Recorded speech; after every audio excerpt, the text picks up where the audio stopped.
Okay. Okay. So that's going to be all of your lender fees, all of your title and escrow fees. Closing costs are standard in every single real estate purchase, including cash offers as well. Oh. Okay, so we can't get around that, but that's going to be what covers your closing cost. Okay. I do get asked, and I want to go over that just briefly. I do have clients come in where they'll say, oh, my brother didn't have to pay for closing cost, or so-and-so didn't. That would be the seller paying for the closing cost. So Okay. if for any reason we came across a home, like I mentioned, that was sitting on the market for 60 days and they don't have any offers, that would be where we were in a position to be able to ask the seller to help us with some of our closing cost. Okay. But in a situation where there's multiple offers, I'm not going to recommend you to ask the seller to pay for your closing costs because it's not very likely that our offer is going to get accepted. Got it. Okay, so it's just going to vary on the property that you guys end up liking and wanting to submit an offer on. Gotcha. Does that make sense? Yep. Okay, great. So the fun part that everybody loves, including myself, is going to be shopping for your new home. The average buyer looks at about 5 homes before finding the right one. And the key to finding the right home quickly is going to be your feedback. So whenever we get you pre-approved, we start house hunting. I will provide you with a list of client detail sheets, and after every home that we go look at, I'll ask what are your pros and cons and what do you like and dislike about the home, so that way you and I can narrow down which one it is that you would like to submit the offer on. Okay. Okay? Okay. Now, I always like to go over your different types of home sales, so that way you know what you have available to you as far as your options go. You have your traditional sale, your new construction, your bank-owned, which are your REOs or known as your foreclosures, your short sales, and your first sale by owners. Traditional sale is about 90% of today's market just because so many sellers have equity in their home. Got it. So that is probably what you'll end up purchasing. These are simply just your homes that have equity. So the way I describe it is if you were in your current home for the last 10 years and you wanted to sell, you had equity in it, you put it on the market, that's your traditional sale. We don't deal with any banks. It's just buyer and seller and their agents representing them. Okay. Okay. Now, new construction, have you ever considered new construction before? Yeah, I mean, there's a few down the street that we've passed by. Okay, great. So you're open to traditional as well as new construction homes? Yeah. Okay, great. I always like to make sure I ask that. So once we get your pre-approval back, I will go ahead and pull all of the new construction that are within your price point and your criteria, so we can make sure we add those on in addition to the homes that are already on the market. Okay. Okay. With the new construction, it will help you out as far as your closing costs go. Let's just say the funds aren't there yet, but you are eager to purchase. We can go the new construction route because if you use their lender, they normally give you incentives for closing costs or to go towards your interest rate buy down. Okay. So that's always a route that we can take. Keep in mind with new construction, I just have to be with you on your first visit or else they don't allow us to represent any of our clients. Okay, so if you're ever driving by and get a wild hair and you see one, I just ask that you let me know so that way I can make sure I'm there to register you guys. Okay, great. Now, bank-owned homes are your foreclosures as well as your short sales. I won't go over too much in depth about those because from my understanding, you're looking for a home that's move-in ready, correct? Yes. You're not looking for a fixer-upper or any kind of TLC work? No, I don't have any extra money for that. Okay, great. So those homes are going to be sold as is. The loan that you're doing, FHA, they typically don't qualify for that because of the condition of the home. So we'll just go ahead and skip right over those two. Your first sale by owner, are you familiar with the first sale by owner at all? Yeah, I mean, basically somebody that's trying to sell it on their own. Correct. Yep. So this would just be if you owned your current home and you were selling your home without any realtor representing you.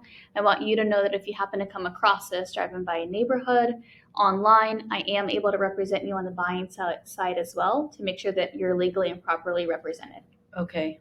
So just send me over a text and we'll get these set up as well. Okay. That sounds good. Awesome. So before we take a closer look as far as the contract overview goes, how are you feeling so far? Is there anything that I can clarify or any concerns that you have at the moment? No, I think we're okay for right now. Okay. Yeah.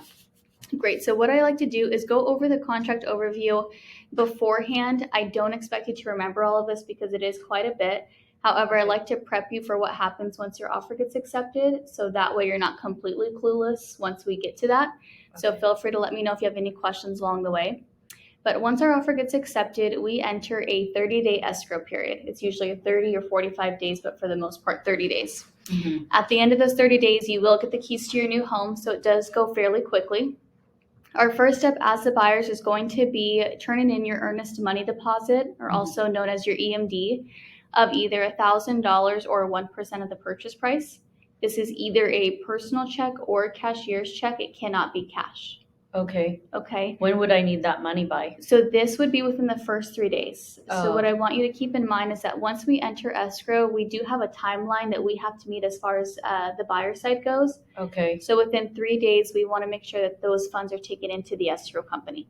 Got it. Okay, and that we're meeting all of our timelines and deadlines.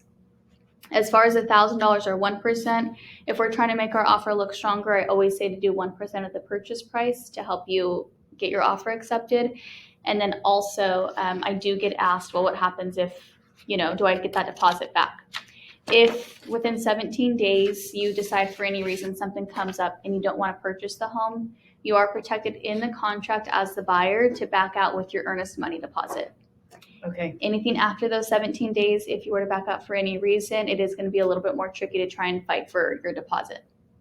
Okay, but with that 17 days, you're completely protected in the contract. Okay. Now, all of our inspections, once we open up escrow, we take in the earnest money deposit. We have 17 days as the buyers to do our due diligence and do any and all inspections that you would like to do to the property before you move in. Okay. So in addition to the closing cost as well as the down payment, I always like to prep all of my clients to save about $1,000 to $1,200 on the high side to pay for all of the inspections as well. Okay. And when do I need to pay for that stuff? All of the inspections you wouldn't pay for until we actually enter the escrow period. Okay. So it's actually a common asked question that I get asked a lot as well. Once we submit the offer, do I have to take in my earnest money deposit? Okay. You will not do any kind of inspections, any kind of earnest money deposit on any kind of home until we actually go into contract and your offer gets accepted. Okay. Okay. Now, your most common are going to be your appraisal, your home inspection, and your termite inspection. Your termite inspection, I don't have it on here, but that's about $120, and we'll make sure that the home doesn't have any dry rot, termites, things of that sort. Got it. Okay. Your appraisal is going to be required in order to obtain your loan. These do run about $600 to $800. And I always like to say that the appraiser is the buyer's best friend, not so much the seller, because he or she is going to go in there and make sure that the home that you're purchasing meets the value that you're in contract for, number one. And then number two, we'll call out any major items that have to be done to the home in order for you to move forward with purchasing it. Okay. Okay. Mm-hmm. Usually a few things happen when we get the appraisal back. Best case scenario, the home meets value and there's no conditions that are met that are called. We can go ahead and just keep moving along and moving forward. Mm-hmm.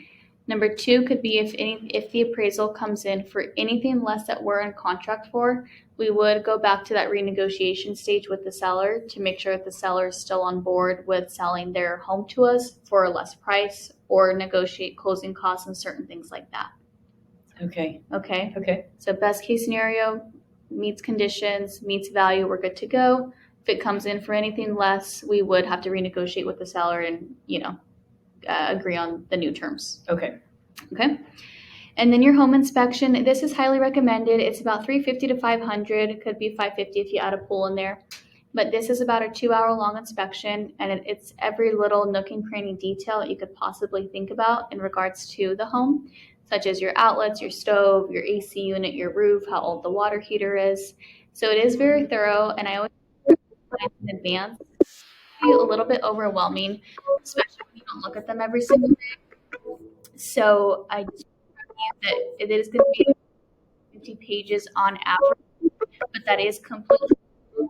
You and I will go over any concerns that you have when we get that report. Does that sound good?